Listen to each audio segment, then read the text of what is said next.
1970 সালের ঘটনা, একেবারে এক্স্যাক্ট ইয়ারটা মেনশন করে দিয়েছেন আরিফ সাহেব।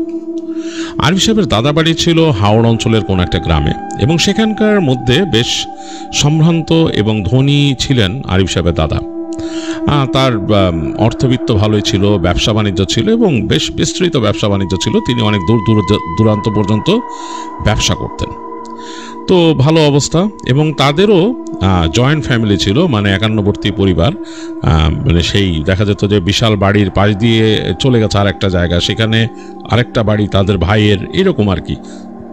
এবং তারা একই সাথে খাওয়া দাওয়া করতেন এবং চলাফেরা করতেন, এরকম একটা অবস্থা। তো আরিফ সাহেবের দাদার 3 ছেলের মধ্যে তার বড় ছেলে আরিফ সাহেবের বাবা তিনি থাকতেন শহরে, তিনি চাকরি করতেন, সরকারি চাকরি করতেন। আর তার ছোট ছেলে, যিনি একদম ছোট, আরিফ সাহেবের চাচা, তিনি ঢাকায় ইউনিভার্সিটিতে পড়াশোনা করতেন এবং তিনি থাকতেন হচ্ছে হলে। তার ভাইয়ের বাসা থাকতেন না, হলে থাকতেন।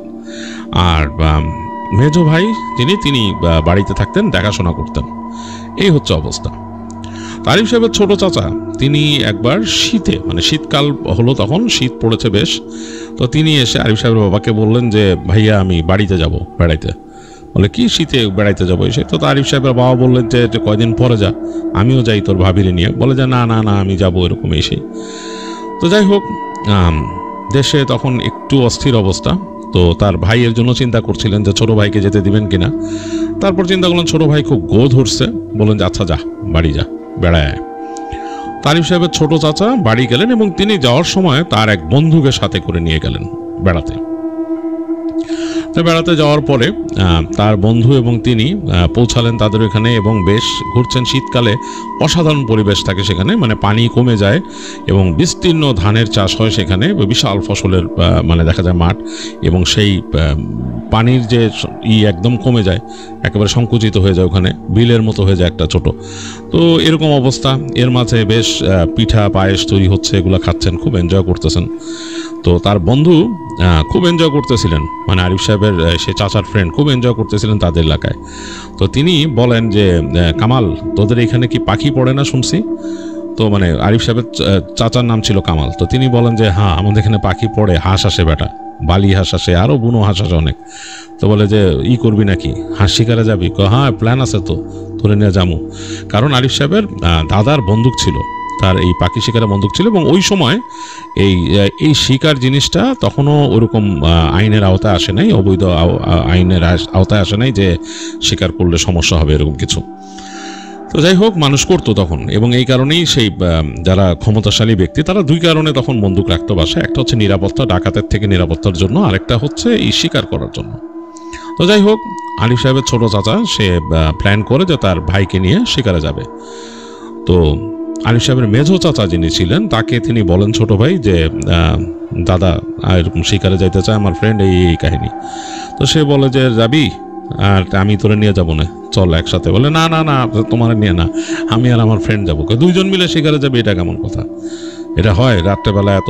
বলে না আমি তো চিনি, আমাদের এলাকা নাই সেই হ্যানত্যান, তুমি আমার নৌকা টোকা সব ব্যবস্থা করে দাও।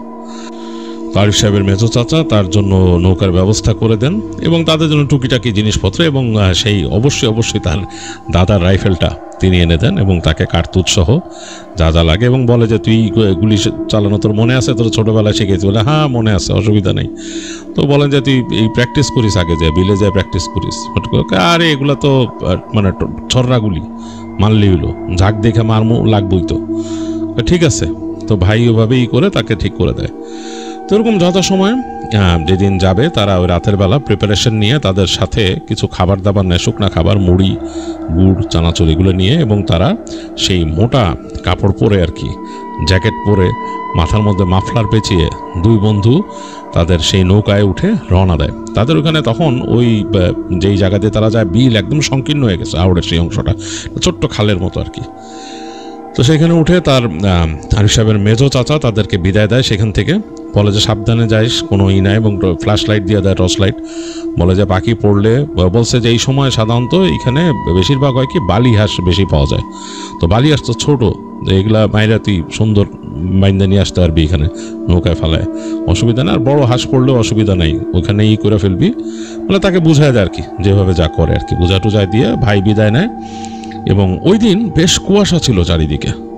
তো আরিফ সাহেবের যে চাচার বন্ধু সে কিন্তু বেশ অ্যাডভেঞ্চারে মানে মানে তার মধ্যে দানা বেঁধে গেছে, কারণ সে এরকম জিনিস কখনো এক্সপিরিয়েন্স করে নাই আগে, এটা তার জন্য ফার্স্ট।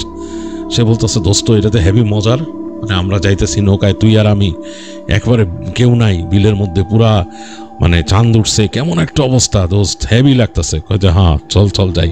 তো কুয়াশার মধ্যে বলতেছে আরিফ সাহেবের চাচা তার বন্ধুকে বলছে লাইট মাইরা এদিক ওদিক দেখবি, আর আমরা যাইতেছি, আর চাঁদের আলো আছে এর মাঝে। এই কুয়াশাটা চাঁদের আলোতে ধোঁয়াটে হয়ে গেছে, কেমন জানি মনে হচ্ছে যে দুধে ধোয়া, কেমন জানি একটা ধোঁয়ার মতো আসতেছে, মানে দুধ দিয়ে ধুয়ে দিছে এই কুয়াশাটাকে, এরকম লাগতেছে। তো তিনি বেয়ে বেয়ে যাচ্ছেন। আরিফ সাহেবের এই ছোট চাচার পরিচিত, তাদের এলাকা তো ভালোই পরিচিত, তিনি শীতকালে অনেক গেছেন এরকম পাখি শিকারে, তিনি জানেন। তো নৌকা বাইতে বাইতে আরিফ সাহেবের চাচা চলে আসলেন একটা বিশাল ধান ক্ষেতের কাছে, বিশাল বড় ধান ক্ষেত, মানে এগুলো আগে হাওড়ের ভেতরে ছিল, পরে যেহেতু পানি নেমে গেছে এই জায়গায় ধান চাষ হয়েছে, বিশাল বড়, এবং তার ওই পাশে অনেক গাছগাছালি, মানে বেশ খানিকটা দূরে। তো তিনি বুঝলেন এইটা অনেকটা আইডিয়াল একটা প্লেস হাঁসের এসে নামার জন্য। তো তার পাশেই ঝোপঝাড় ছিল বড় বড়, সেই ঝোপঝাড়ের মধ্যে তিনি নৌকা রেখে তার বন্ধুকে বললেন উঠে আসতে, সাথে রাইফেল, এবং সেই রাইফেল কিন্তু লোড করা নিয়ে আসলেন। যদিও এই যে রাইফেল তারা ইউজ করতেছেন, এই রাইফেলটা বেশ ভারী, এটা আসলে পাখি শিকারের জন্য পুরো উপযুক্ত না, আরও বেশি ভারী শিকারের জন্য এই রাইফেল ব্যবহৃত হয়। কিন্তু তার দাদা যেহেতু এটা ওই প্রোটেকশনের জন্য রাখছিলেন, এখন কিছু করার নাই, কার্টুজ শ্যুট হয় এটা দিয়ে। তো বেশ ঠান্ডা, মানে হাত জমে যাচ্ছে বারবার, হাত দিয়ে ধরে রাখতে এই রাইফেলের মসৃণ বাট তার মানে ঠান্ডা লেগে যাচ্ছে, এবং ব্যারেল ঠান্ডা হয়ে গেছে মানে শীতে। তো এবং মোটা কাপড় পরেও তারা কাঁপতেছেন, মাফলার পেঁচানো গলার মধ্যে। তো আরিফ সাহেবের চাচা তিনি উঠে আসলেন, বন্ধুরে বললেন আয় তাড়াতাড়ি আয়। উঠে দুইজনে চলে গেলেন, একটা বড় গাছ ছিল পাশে, ওই গাছের পাশে তারা বসলেন ছায়ার মধ্যে। চিন্তা করলেন যে এইখান থেকে যাতে তাদের কোনো মতে যেন হাঁসগুলা না দেখে, তাদের হাঁস দেখলে কিন্তু হাঁস আশেপাশে নামবে না। তো ওখানে অনেকক্ষণ বসে আছেন, হাঁসের কোনো দেখা নাই, এরকম একটা অবস্থা। তো তিনি বললেন যে এখান তো হাঁস পাইতেছি না রে, কী অবস্থা, হাঁস তো নামলো না, রাত তো অনেকখানিক হয়ে গেছে, মানে ঠান্ডায় জমে যেতেছি, ঠান্ডা বাতাস আসতেছে, এরকম একটা অবস্থা, কান টান জমে যাচ্ছে, চল আমরা উঠে সামনে যাই। তো বলছে কোথায় যাবি? বলে নৌকাটা এখান থেকে ছুটাই সামনে যাই, ওদিক দিয়ে বেয়ে ওই পাশে গেলে আমাদের ওইখানে একটা শ্মশান আছে, এবং শ্মশানের ওই পাশে দিয়ে মানে বেশ খানিকটা ছাড় দিয়ে, এটা কিন্তু বেশ দূরে অবশ্য, ওইখানে বড় একটা এরকম ক্ষেত আছে, ওই জায়গায় হাঁস পড়বে আমি শিওর। তো একটু হয়ে গেল, মানে তার বন্ধু একটু ওই শ্মশানের কথা শুনে তার মনটা একটু হয়ে গেছে, বলছে আরে না অসুবিধা নাই, চল ওদিকে যাই, তবে ওই জায়গা কিন্তু সুবিধার না। আরিফ সাহেবের চাচা তার বন্ধুকে বলতেছে, তো বন্ধু বলে কি তুই আমার ভয় দেখাস? আরে বেটা ভয় না, সত্যি কথা, আমার এক কাজিন ওইখানে মানে গেছিল, মানে সে ওখানে যে মারা গেছিল, তো মানে একটা মানে ভয়ের ব্যাপার, জায়গাটা একটু ভয়ের। তো বলছে যে তোর কাজিন কেমনে মারা গেছিল? এও হাঁস শিকারে গেছিল, যেই মারা গেছিল। যাই হোক এখন এইসব কথা বাদ দে, চল বলে তাড়াতাড়ি তিনি উঠে আসেন। তো তার বন্ধুর মনে হলেও একটু ভয় লাগা শুরু করছে। তো এই ভয় দেখে আরিফ সাহেবের চাচা বেশ মজা পাইলেন, এবং তিনি চিন্তা করলেন এটা নিয়ে ভালোই মজা করতে হবে ওর সাথে, মানে ওরে পরে পচাবো, ঢাকায় যেয়ে ভালো মতো পচাবো। তো এই চিন্তা করে তিনি উঠলেন, মানে তার মধ্যে কিন্তু কোনো ভয় নাই, তিনি বেশ সাহসী মানুষ, কারণ তারই এলাকা, এবং তিনি এখানে অসংখ্যবার আসছেন শিকার করতে। তো উঠলেন, কিন্তু একটা জিনিস খুব পেড়া দিচ্ছে, আজকে মনে হচ্ছে শীতটা বেশ ঠান্ডা, এবং এই পাশের যে কুয়াশা সব উড়াই নিয়ে গেছে বাতাসে, এরকম একটা অবস্থা। তো দুইজনে নৌকায় বসে আবার চলা শুরু করলেন, হাত জমে যাচ্ছে বারবার বৈঠা ধরাতে, এবং তিনি এক পর্যায়ে আরিফ সাহেবের চাচা তার সেই দস্তানা বের করে হাতে পরলেন, হাতে গ্লাভস পরলেন। তো তার বন্ধু বলতেছে তুই নিজে তো বেটা গ্লাভস পরলি, আমার কি অবস্থা? কতরে দিব না, আমি কিছুক্ষণ আগে পরে নিই বেটা, আমার এই বাইতে হইতেছে, তুই তার বাস না বয়ে রিসোস কাহা। তো দুজনে বেয়ে যাচ্ছে, এবং নৌকার মধ্যে তারা কোনো বাতি রাখে নাই, মানে কোনো হারিকেন বা কিছু জ্বালায় নাই, কারণ হচ্ছে এই আলো দেখলে কিন্তু ওই পাখি আসবে না, পাখিরা ওগুলো ফলো করে, তারা ওই যে দূরের গাছগাছালি এগুলোর মধ্যে বসে থাকে, কোনো জায়গায় লুকায় থাকে, এবং সেখান থেকে তারা একটা সময় ধান খেতে আসে। এই পাশে ধান খেতে কেন নামলো না, তাদের দেখে ফেলছিল বা কিছু, কে জানে। যাই হোক, এখানে মানে হয়ে গেলে তাদের পেয়ে গেলে তাদের সুবিধা হতো।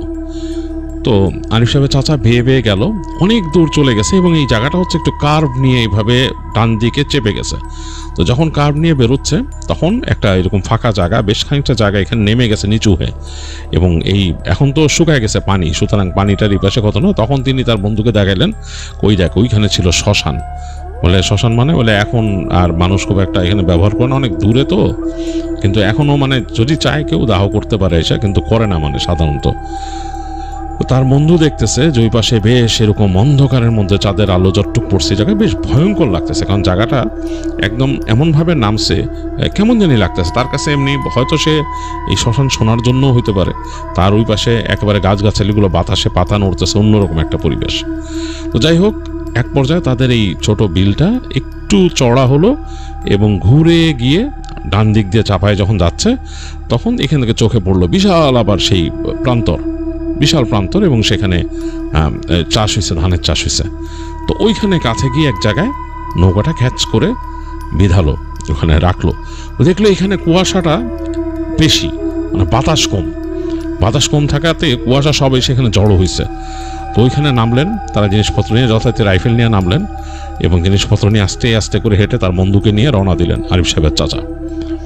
হাঁটতে হাঁটতে যে জায়গাটা পাড়টা উঁচু হয়েছে, মানে ফসলের মাঠ, ওই জায়গায় মাথা নিচু করে চুপচাপ যাচ্ছেন। বলতেছে একটু কুজা হয়ে যা, কারণ কি এখান থেকে পাখি যদি দেখে ফেলে বা ওই হাঁসগুলো দেখে ফেললে কিন্তু নামবে না এখানে, আমরা জানি না কি অবস্থা। তো হাঁটতে হাঁটতে তারা পাশে চলে আসলো, একটু কুজা হয়ে গেল উঁচু জায়গাটার কাছে। তো ওখানে এসে আরিফ সাহেবের চাচা বললো যে বয় এখানে হাঁটু গেড়ে বসে পড়, চুপচাপ, মাথা উঁচা করার দরকার নেই, বসে থাক, বসে তাকায় দিক দিয়ে। তো তার বন্ধু ওখানে বসে পড়লো, হাঁটু গেড়ে সেও বসলো। ঘাসগুলো ভিজে গেছে কুয়াশা পড়ে, এর মধ্যে বসে তারা রাইফেলটাকে পাশে রেখে, মানে ওইটা তার আরিফ সাহেবের চাচা তার কাছেই, কামাল সাহেবের কাছেই। তো ওখান থেকে দেখতেছে দূরে চাঁদের আলো পড়ছে ধান ক্ষেতের উপরে, এবং বাতাস, হালকা বাতাস, খুব বেশি নাই এখানে, কারণ ওই যে কুয়াশা, এবং এই কুয়াশাগুলা বয়ে বয়ে যাচ্ছে ধান ক্ষেতের উপর দিয়ে। তো তখন আরিফ সাহেবের কাকা বলতেছে যে এখান তো দেখতে একটু সমস্যা হবে রে, যেইভাবে কুয়াশা জমে গেছে, এই পড়লেও আমরা বুঝবো কেমনে, এখানে হাঁস পড়লেও বুঝবো কেমনে। তো তাকায় দেখতেছে দূরে ওই পাশে অনেক গাছগাছালি, মানে এক পাশে তো একেবারে পুরো জঙ্গলের মতো, আর এই পাশে গাছগাছালির মতো একটা আইল্যান্ডের মতো। তো বলতেছে এক কাজ কর, আমরা দুইজন আস্তে আস্তে হেঁটে এই পাশ থেকে যে ওইখানে ঢুকি, ওইখানে গাছের অনেক ছায়া, ওর মধ্যে আমরা সুন্দর করে বসতেও পারবো, অসুবিধা হবে না, এবং সুন্দর করে পজিশন নিতে পারবো। এই দেখ চাঁদটা এমন জায়গায় হেলে আছে, ওই জায়গার থেকে কিন্তু আরো ভালো ভিউ পাওয়া যাবে এবং এখান থেকে গুলি করতে অসুবিধা হবে। তো তার বন্ধু বলে যে তুই যেভাবে ভালো মনে করিস চল। তো তারপরে উঠলো এবং তার কণ্ঠ মানে একদম নিচু হয়ে গেছে।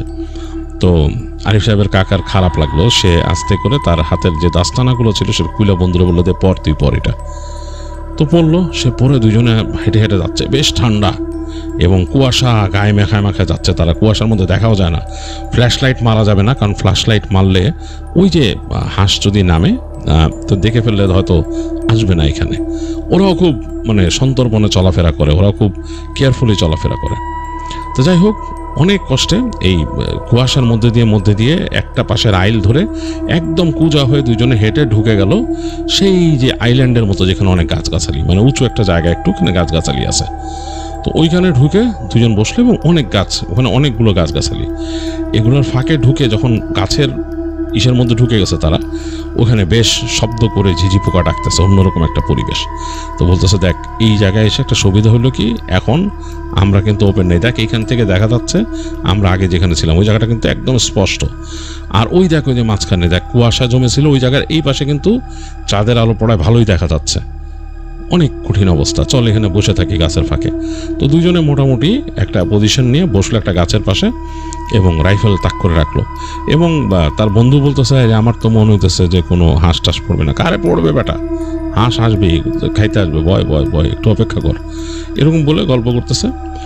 তো এক পর্যায়ে আরিফ সাহেবের কাকার তার মানে জল বিয়োগের প্রয়োজন পড়লো, তার খুব প্রেশার হলো। সে তার বন্ধুকে বলতেছে তুই কি একলা থাকতে পারবি কিছুক্ষণ?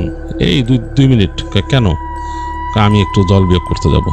কই যাবি জল বিয়োগ করতে? ওই যে এখানে গাছগাছালির মধ্যে দিয়ে যায়, ওখানে যে করে আসবো, তুই একটু থাক, 2 মিনিটে কিচ্ছু হবে না, থাক। তো তার ফ্রেন্ড বলছে আমি একলা এখানে বসে থাকবো, আমার ভয় লাগে। এই রাখ, টর্চ লাইট তোর কাছে থাকলো, রাইফেলও তোর কাছে থাকলো, রাখ, আসতেছি আমি। তারা বলে সে হাঁটা দিল এবং আরিফ সাহেবের চাচা যে যাচ্ছে সেটা কিন্তু তার বন্ধু দেখলো যে সে অন্ধকারে মোটামুটি ভালোই চলে গেল মানে ওদিকে, এবং খুব কাছাকাছি হয়তো সেই কাজটা করতে চাচ্ছে না, এর জন্য সে একটু ভিতরে গেল আর কি করতে। তো বেশ খানিকক্ষণ বসে আছে চাচার বন্ধু মানে কামাল সাহেবের ফ্রেন্ড, অনেকক্ষণ ধরে বসে আছে, তার বন্ধু আর আসতেছে না।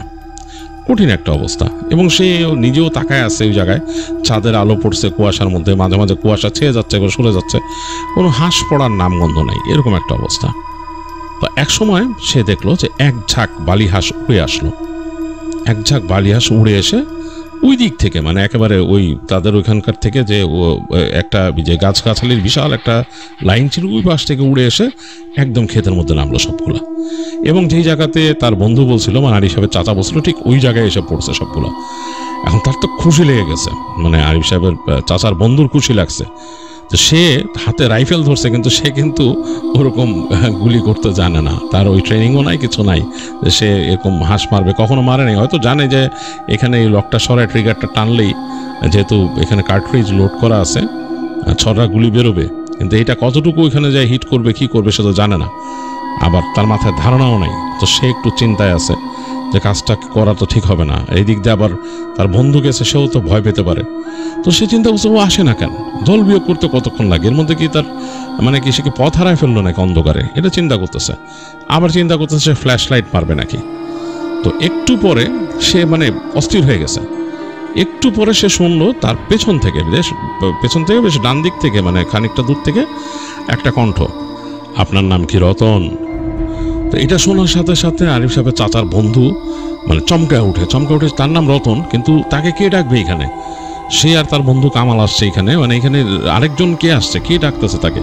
তো সে থতমত খেয়ে বলে আমি রতন, আপনি কে? তো বলতেছে যে আমি কামালের চাচাতো ভাই। তো সে বলছে কামাল কই? বলে কামাল আছে, আপনি বাতি মাইরেন না। মানে তখন ওই রতন যিনি মানে আরিফ সাহেবের চাচার বন্ধু, তিনি ফ্ল্যাশ লাইট বের করছিলেন মারতে। তো এখানে বলছে যে বাতি মাইরেন না, হাঁস পড়ছে ওইখানে। তো তখন রতন যিনি তিনি মানে অবাক হন, তিনি বলেন যে কামাল কই? আবার জিজ্ঞেস করে কামাল কই? কামাল আছে, আপনি আমার সাথে আসেন। তো এটা শুনে তিনি একটু অবাক হন যে হয়তো তখন তিনি মনে করতেছেন হয়তো কামালের দেখা হয়েছে ওখানে গিয়ে তার কাজিনের সাথে বা কিছু, তারা হয়তো আসছে হাঁস মারতে। তো তিনি আস্তে করে উঠেন, দেখে যে একেবারে শরীরে জড়তা লেগে গেছে বসে থাকতে থাকতে। রাইফেলটা নিলেন এবং তাদের সাথে একটা ব্যাগ ছিল, সেই ব্যাগটা নিলেন, সেই ব্যাগের মধ্যে তাদের আরও কার্টুজ আছে, আরও জিনিসপত্র আছে, নিয়ে আস্তে করে উঠলেন। তিনিও সন্তর্পণে আছেন যে শব্দ যাতে না হয়, ওই হাঁস যাতে তাদের কোনো আভাস না পায়। তো তিনি উঠে বোঝার চেষ্টা করলেন যে এই যে কণ্ঠস্বর ডাকতেছে সে কোথায়। তো তিনি দেখতেছেন যে তার থেকে বেশ খানিকটা দূরে মানে 7-8 ফিট দূরে একটা অবয়ব দাঁড়া আছে, মানুষের অবয়ব, মানে ওখানে অন্ধকারে বোঝা যাচ্ছে না কেন গাছগাছালির ছায়া, এটার মধ্যে একটা অবয়ব দাঁড়ায় আছে। তো তিনি বুঝলেন যে এটাই হচ্ছে কামালের কাজিন, এবং তিনি তার কাছাকাছি হেঁটে গেলেন কয়েক ফিটের মধ্যে। তো দেখলেন যে তিনি কাছাকাছি যাওয়ার সাথে সাথে অবয়বটা হাঁটা দিল, এবং তিনি বুঝতেছেন যে সামনে যাচ্ছে হেঁটে, তিনিও হেঁটে যাচ্ছেন। তো তিনি আবার জিজ্ঞেস করলেন যে হাঁস পড়ছে তো, কামাল কই? আমরা হাঁস মারবো না? লাশে আছে, কামাল আছে, আসেন আপনি আমার সাথে আগে আসেন বলে যাচ্ছে। তো সেও মোটামুটি যাচ্ছে। তা আবার তাকে বলতেছে এখান থেকে আলো মাইরেন না, আলো মারলে কিন্তু হাঁস যাইব গা। তো এটা শুনে রতন একটু মানে আছে যে সে আলো মারা যাবে না, বলে আমার দেখা আসেন বলে সামনে যাচ্ছে। তো তিনি তখন জিজ্ঞেস করলেন আপনার নাম কি? বলে আপনি আসেন, আমার নাম দরকার নেই, আগে আসেন। তো তিনি হেঁটে যাচ্ছেন, একটু ভাবলেন রতন যে এই লোকটার ব্যবহারটা জানি কেমন, চিন্তা করলে কামাল আসলে বলবো যে তোর এই তো কাজিন, তো ব্যবহার তো ভালো না, এই চিন্তা করছেন। এটা যাচ্ছে, আর তিনি খুব রাগ করতেছেন কামালের উপরে যে কি বেটা কোন দিকে যায়, কই গেল, কারে পাঠাইলো আমার নিতে।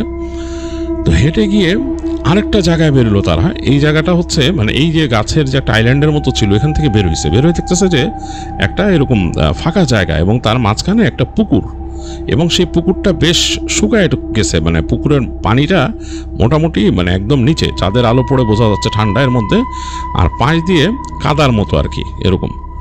তো তিনি হেঁটে গেলেন, দেখলেন যে ওই কাজিন যেটা সে নেমে গেল পাশে পুকুরের পাড় ধরে নামতেছে। তো তিনি খেয়াল করে দেখলেন লোকটা একটা শালের মতো পরা গায়ে, মানে তার গায়ে এরকম সোয়েটারের মতো আছে, তার উপর একটা শালের মতো পরা, মুখটা পেঁচানো, চেহারা দেখা যাচ্ছে না, আর লুঙ্গি পরা। তো হেঁটে নেমে যাচ্ছে। তো তিনি বুঝলেন যে কিরে কাদার মধ্যে নামতেছে কেন, আর ও পুকুরের দিক দিয়ে কই যাবে। তো তিনি আরো 2 পা নামলেন, রতন সাহেব আরো 2 পা নামছে, নেমে হঠাৎ করে তাকায়, তার পায়ের দিকে তাকায়, পুরো শীতে জমে গেলেন বা ভয়ে জমে গেলেন। কারণ তিনি তাকায় দেখছেন, যখন পায়ের দিকে তাকাইছে তখন চাঁদের আলো কিন্তু পড়ছে উপর থেকে।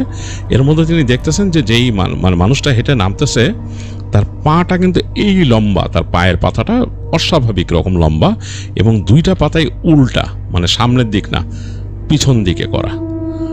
তো তিনি যে জমে গেছেন, তিনি কিছু বলতে পারতেছেন না, তিনি থামে গেছেন, মানে আর সামনে যান নাই, থেমে যে দাঁড়ায় দেখতেছেন বোকার মতো কয়েক সেকেন্ড। সামনের যে মানুষটা বা সামনে যে জিনিসটা সেটা মনে বুঝতে পারলো ব্যাপারটা, সে আস্তে করে ঘাড় ঘুরালো পিছন দিকে, থেমে দাঁড়িয়ে ঘাড়টা ঘুরে গেল পুরোপুরি 360, মানে তার শরীর ঘোরান লাগে নাই, জাস্ট তার মাথাটা ঘুরে তার দিকে তাকাইছে, রতন সাহেবের দিকে। রতন সাহেব খেয়াল করলো শালের ভেতরে পুরো জায়গাটা, শালে যে মুখ পেঁচানো, পুরো জায়গাটা অন্ধকার, আর চোখ 2টা দিক দিক জ্বলতেছে। তাকে ওখান থেকে বলতেছে, হাঁসের মাংস খাইবেন? এমনভাবে বলছে হাঁসের মাংস খাইবেন, গলাটা কেমন যে নাকি টাইপের। প্রচণ্ড ভয় পেয়ে গেছে তখন, আসলে রতন সাহেবের ভয়ে মানে তার দিক বিদিক শূন্য হয়ে গেছে, এবং তার মানে খেয়াল নাই হয়ে গেছে, মানে ভ্যাকেন্ট হয়ে গেছে 1 সেকেন্ডের মধ্যে। তিনি সাথে সাথে রাইফেলটাকে ওইদিকে তাক করে তার ওখানে যে লক ছিল লকটাকে খুলে ফেলছেন, খুলে তিনি ট্রিগার টানলেন একটা, এবং এই ট্রিগারে দ্রিম করে শব্দ হলো ওই জায়গায়, প্রচণ্ড শব্দ, একেবারে ভয়ঙ্কর শব্দ, মনে হলো নিস্তব্ধতা পুরো ফেটে উঠলো, এবং তার যে রাইফেলের মাথার সামনে দিয়ে একদম আগুনের ফুলকি বেরোলো একটা। তিনি কখনো এই জিনিস ব্যবহার করেন নাই, তার হাতে প্রচণ্ড ঝাঁকিও খাইলেন তিনি, মানে রিকয়েলের একটা ঝাঁকি, এবং এই ঝাঁকি তিনি মানে সহ্য করতে না পেরে রাইফেল পড়ে যাচ্ছিল তার হাত থেকে। তো তিনি দেখলেন 1 সেকেন্ডের মধ্যে তার সামনে কিছু নাই, ওই যে আগুনের ফুলকি যে বেরিয়েছিল মধ্যে কিছু নাই, প্রচণ্ড শব্দ, এবং শব্দ পেলেন যে রাতের আকাশ চিরে অসংখ্য পাখি উড়ে গেছে, মানে হাঁস উড়ে গেছে ওখান থেকে, ডানা ঝাপটানোর শব্দ সরে গেছে ওখান থেকে। তো তিনি কয়েক সেকেন্ড স্থানুর মতো দাঁড়ায় থাকলেন ওখানে ভয়ে, তারপর উঠে পড়িমড়ি করে দৌড় দিলেন পাড়ে। তো তিনি খেয়াল করলেন যে তাকে না ওই পুকুরে, কাতা পুকুরের দিকে নামায় নিয়ে যাইতেছিল মানুষটা। তো তিনি বুঝতে পারছেন, আসলে অতি প্রাকৃত জিনিস সম্বন্ধে মানুষ তো অনেক কিছু শুনে, গ্রামের ঘটনা। তো তিনি বুঝতে পারছেন যে তাকে মনে হয় কাদায় ওখানে ডুবাই দেওয়ার একটা ইচ্ছা ছিল, বা মেরে ফেলতে এরকম কিছু একটা।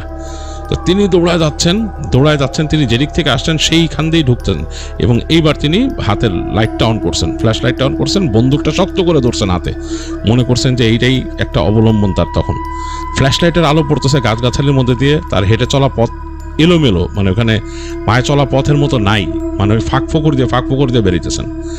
তো একটা জায়গায় তিনি দৌড়াতে যেয়ে তার পায়ে কি জানি বাঁধলো, তিনি ছিটকে পড়ে গেলেন, তার হাত থেকে রাইফেলটাও ছুটে গেছে, ফ্ল্যাশ লাইটটাও ছুটে গেছে। তিনি পড়ে বুঝলেন যে এইবার তো তার খবর আছে মনে হয়।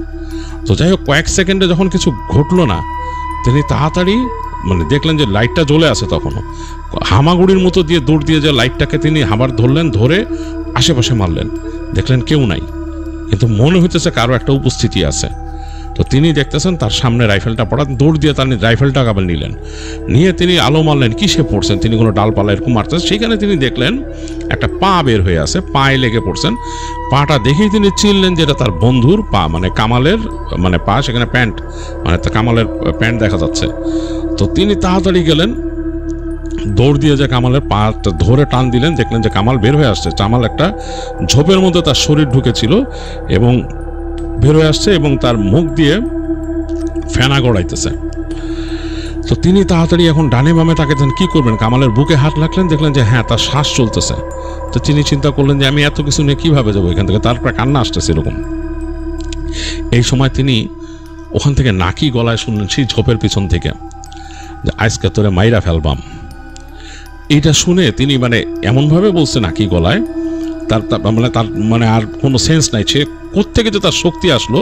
সে রাইফেলটার গাধের মধ্যে, ওই রাইফেলের স্লিং ছিল, ওইটা দিয়ে ঝুলাইলেন, আর টান দিয়ে সে তার বন্ধুকে তুলে দাঁড়া করালেন। তিনি মানে এভাবে করে দাঁড়া করাইছে এবং ঝুলে পড়ে যাচ্ছে তার বন্ধু। তিনি ছেঁচড়ায় বন্ধুকে নিয়ে হাঁটা শুরু করলেন, বন্ধু 2 পা ছেঁচড়াচ্ছে কামালের। তো যখন কামালের 2 পা ছেঁচড়াচ্ছে, তখন কামালের মানে মনে হলো সম্মিত ফিরে আসলো, সে চিৎকার করে উঠে এরকম লাফ দিয়ে উঠলো, হুশ ফিরলো, তার হাত পা ধারা দিলে করে চিৎকার করতেছে। তিনি বলতেছেন এই শান্ত হ, এই শান্ত হ, গালি দিতেছেন তিনি, গালি দিয়ে বলতে শান্ত হ। তাই বলে শোয়াই দিলেন কামালকে এক পাশে এনে। তখন অলরেডি ওই জঙ্গলের ওই গাছগাছালির থেকে অনেকটা বের হয়ে আসছেন। তো সেই কামাল সাহেব উঠে তিনি উদ্ভ্রান্তের মতো তাকাইতেছেন ডানে বামে।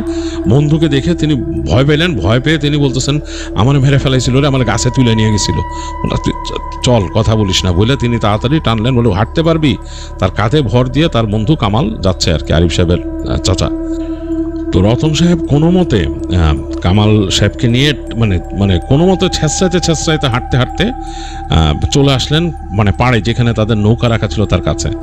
তো ওইখানে এসেই দেখলেন তাদের নৌকাটার পাশে, নৌকাটা রাখা, নৌকাটা যেখানে তারা বেঁধে রাখছিল তার পাশেই একটা জায়গায় সেই শাল পরা মানুষটা বসে আছে। তো এইবার রতন সাহেব আসলে আর কোনো দ্বিধা করলেন না, কারণ তিনি গতবার গুলি করে তিনি বুঝছেন এটা মানুষ না, এটা খারাপ কিছু। এইবার তিনি সাথে সাথে তার মানে রাইফেলটাকে এরকম সামনে নিয়ে তাক করে তিনি বিসমিল্লাহ বলে আবার ট্রিগার টান দিলেন এবং ধুম করে, ওখানে কিন্তু দুইটা, এটা দোনালা বন্দুক ছিল, দুইটা কার্তুজ লোড করা ছিল, দ্বিতীয় কার্তুজটাও গেল, ধুম করে ফুটলো, আগুন জ্বলে উঠলো এবং যথারীতি মানে প্রচণ্ড শব্দ, আশেপাশে কিচ্ছু দেখা যাচ্ছে না, আগুনে একটা ফুলকে উঠলো এবং কয়েক সেকেন্ড ধোঁয়ার পরে সামনে খেয়াল করে দেখলেন কিচ্ছু নাই, জায়গাটা পুরোপুরি মানে নীরব, নৌকাটা আছে ওইখানে। তো তিনি কোনো মতে কামালরে নিয়ে চলে আসলেন ওখানে নৌকার ইসের পাড়ে এবং এসে নৌকার মধ্যে তাড়াতাড়ি উঠাইলেন কামালকে, এবং কামাল ততক্ষণে অনেকটাই ধাতস্থ হয়ে গেছেন এবং মোটামুটি সেও গুটানো শুরু করছে সব, এবং রতন সাহেবও উঠে গেলেন নৌকায়, উঠে তাদের সেই বৈঠা দিয়ে বওয়া শুরু করলেন। তো কামাল সাহেব ততক্ষণে ধাতস্থ হয়ে গেছেন, তিনি উঠে বসে তিনি নিজেই বৈঠা বেয়ে নৌকাটাকে ঘুরায় তাড়াতাড়ি চলা শুরু করলেন এবং নৌকা যখন পার হয়ে যাচ্ছে পাশে একটা এরকম বড় নলখাগড়ার মতন ঝোপ ছিল, ওই ঝোপের পাড়িতে আসার সময় ফস করে শব্দ হলো এবং ওইটার ভিতর থেকে মনে একটা হাতের মতো খুব দ্রুত বেরো এসে থাবা চালাইলো। মানে কয়েক সেকেন্ডের জন্য কামাল সাহেব দেখছিলেন, তিনি চিৎকার করলেন এবং রতন সাহেব কি ওই সময় সরে গেছেন, তিনি বলছেন সর রতন। তো তখন দেখছেন যে এরকম একটা হাতের মতো এবং সে হাতের মধ্যে নখ আছে এবং এইটাই সে আর একটু হইলেই রতন সাহেবকে চিড়ে ফেলতো আর কি, কিন্তু মিস করছে একটুর জন্য। তো ওইখান থেকে তারা নাকি কণ্ঠে শুনতেছে, আজকের মতো বাইচে গেলি, তোর ভাইরে মারছিলাম না মনে নাই, তোর ভাই আসছিল যে হাঁস মারতে, আসিস আবার আসিস, পানিতে নামতে পারতেছি না, বাইচে গেলি আজকে। এটা শুনে প্রচণ্ড ভয় পেয়েছে আসলে কামাল সাহেব, একদম দিক বিদিক শূন্য হয়ে নৌকা বাইতেছে। আর রতন সাহেব বারবার দোয়া পড়ে পড়ে, তিনি যা জানতেন রতন দোয়া পড়ে পড়ে ফুটতেছে নিজেকে, মানে তিনি বলতেছেন যে আজকে বেঁচে গেলাম, আল্লাহর রহমতে বেঁচে গেলাম, এগুলো বলতে বলতে সামনের দিকে যাচ্ছেন এবং তার রাইফেলটা তিনি হাতে নিয়েছেন এবং দেখলেন যে তার বন্ধু বলতেছে, কামাল তো রাইফেল খালি, ওই ব্যাগের মধ্যে কার্তুজ আছে, আবার কার্তুজ ভর। তো তিনি তো আসলে বুঝতেছেন না, বলে আচ্ছা আমি ভরবো, তুই নৌকা বা। তো তখন ওই নৌকা বাওয়ার দায়িত্ব নিল রতন, কোনো মতে নৌকা বেয়ে যাচ্ছে, সে এত এক্সপার্ট না। আর কামাল সাহেব আবার তার রাইফেলটাকে রিলোড করলো, করে এদিক ওদিক এরকম তাক করতেছে। তো তারা যখন যাচ্ছিল অনেক দূর পর্যন্ত গেছে এবং পাশের ক্ষেতের মধ্যে দূর থেকে কিন্তু তারা আবার দেখছে ওরকম শাল পরা মানুষ দাঁড়ায় আছে, দাঁড়ায় তাদেরকে দেখতেছে এবং তার দুইটা চোখ জল জল করতেছে আগুনের মতো। এখন পরে তারা বুঝতে পারছে একটা, যে ওই জিনিসটা যেটা ছিল ওটা কোনো খারাপ জিনিস ছিল, খারাপ জিন ছিল এবং ওই জিনের ক্ষমতাটা হয়তো এরকম ছিল যে অনেক কথা প্রচলিত আছে, গ্রাম বাংলায় বেশি প্রচলিত এবং এটা বিদেশেও কিন্তু আমি শুনছি এই কথা, যে অনেক জিন আছে যারা নাকি পানি ক্রস করতে পারেন বা পানিতে নামতে পারে না। এই জিনটা সেই প্রকৃতির ছিল এবং সেই কারণেই তারা তাকে মানে সেই জিন তাকে ক্ষতি করতে পারে না ওই দিন, এবং তাদেরকে মানে ওই বারবার গেছে, অনেক দূর পর্যন্ত গেছে। তো যাই হোক, এক পর্যায়ে তারা বাইতে তাদের হাঁস তো আর পাইনি, নিজেদের বাড়ির ঘাটে চলে আসে এবং ওখানে নৌকা বেঁধে রেখে দুই বন্ধু কোনো মতে উঠে হাঁসফাঁস করে এসে মানে বাসার মধ্যে ঢুকে, তাদের যে রুম ছিল থাকার সেখানে ঢুকে জিনিসপত্র রেখে ভয় একদম থরথর করে কাঁপতে থাকে। দুইজনেই দোয়া দুরুদ পড়ে নিজেদেরকে ফু দেয় এবং রাতের বেলা মানে চুপচাপ শুয়ে থাকে এবং ওই দিন ভোরবেলা আজান দেয়, মানে রাতটা পার হয়ে যায়। তো পরদিন দুজনেরই শরীর বেশ খারাপ থাকে এবং তার বড় ভাই যখন আসে, মানে মেজো ভাই যখন আসে, আরিফ সাহেবের মেজো চাচা আসে, জিজ্ঞেস করে কী ছিল, হাঁস টাস পায়নি, বলে না এরকম ঘটনা। তখন তার মেজো চাচা বলে যে এই কারণে কিন্তু তোরে বলছিলাম যে একা যাস না, কারণ তাদের এক কাজিন ছিল, বলে যে ওর ওই মানে তাদেরই এক ভাই আর কি, বলে ও কিন্তু ওইখানে যে মারা গেছিল, ওরে মারছিল কেউ জানিস? বলে কোথায়? কয় যে ওই পুকুর, রতনে নিয়ে গেছে না ওই পুকুরের মধ্যে ওরা গাড়ি রাখছে এবং ওরা পাইছে ওইভাবে গাড়ি রাখা অবস্থা পাইছে ওখানে। তো রতনের ভাগ্য খুব ভালো রতনরে কিন্তু ওরকমভাবে চাইছিল হয়তো মারতে, কিন্তু পারে নাই। যাই হোক, এরকম আর যাইস না, একা একা যাইস না, গেলে আমরা আরও মানুষ যাব। আর রতনকে বললো যে তুমি যাওয়ার আগে তোমার নিয়ে একদিন হাঁস শিকারে যাব। তো তখন নাকি রতন সাহেব বলছে, না আমার আর ইচ্ছা নাই, এটা আমি এমনি বেড়ায় চলে যাব, আমার হাঁস শিকারে যাওয়ার আর ইচ্ছা নেই। যাই হোক, ওইবারের মতো তাদের আর হাঁস শিকার হয় না, আর চলে আসেন। কিন্তু এইটা একটা ভয়ের অভিজ্ঞতা। আরিফ সাহেবের ছোট চাচার হয়ে যায়, আরিফ সাহেবের ছোট চাচার বন্ধুর হয়ে যায়, এবং তিনি মানে প্রচণ্ড রকমের ভয় পাইছিলেন। তিনি কখনো, এবং তিনি কিন্তু শহরে আসার পর আর এরকম কিছু হয় নাই তার কাছে। তার সাথে অনেকের যেমন জিনিসটা কন্টিনিউ করে বা তাকে দেখা দেয় বা এরকম কিছু হয় নাই, বাট তিনি ওই সময় প্রচণ্ড ভয় পেয়েছিলেন। তিনি তখন পর্যন্ত মানতে পারতেন না যে তিনি একটা জলজান্ত এরকম জিন বা কিছুর সাথে পিছে পিছে হেঁটে গেছেন একদম নীরব একটা জংলা জায়গায়। মানে ওই জায়গা তো মানে একেবারে জংলা জায়গা বলতে যে ওই জায়গা তো মানে একেবারে ওই বিলের খালের পাশ দিয়ে গেছে, একদম সেইখান দিয়ে গেছে যে একদম মানে সেই গাছপালা, ওই জায়গায় কোনো মানুষজন নাই, রাতের বেলা, গভীর রাতে এরকম জায়গায় তিনি গেছেন রাতের বেলা। এবং তিনি তার জীবনে ওই প্রথমবার তিনি রাইফেল দিয়ে গুলি করছিলেন, এবং ওই জীবনে একবার মানে ফার্স্ট অ্যান্ড লাস্ট, এরপর আর তিনি কখনো করেন না। এই ফার্স্ট টাইম, ওইটাই লাস্ট টাইম তিনি ওই জিনিস করছেন, এবং তার বেশ ভয় লাগছিল। তো তিনি এই স্মৃতিটা ওই আরিফ সাহেবের চাচার বন্ধুর সবসময় মনে থাকবে, আরিফ সাহেবের চাচারও মনে থাকবে যে এরকম একটা ভয়ঙ্কর ঘটনা তাদের জীবনে ঘটছিল। তো যাই হোক, আরিফ সাহেবদের পরিবারে এই ঘটনাটা বেশ প্রচলিত একটা ঘটনা, এবং তিনি এটা শেয়ার করে ফেলেন আমাদের কাছে। তিনি বলেছেন যে তিনি চেষ্টা করবেন তার দাদাবাড়ির আরও অনেক ঘটনা আছে এই ধরনের, সেগুলো কালেক্ট করে আমাদের কাছে পাঠাতে, এবং আমি অপেক্ষা করে থাকবো। ধন্যবাদ আরিফ সাহেব আপনার এই ঘটনার জন্য, কষ্ট করে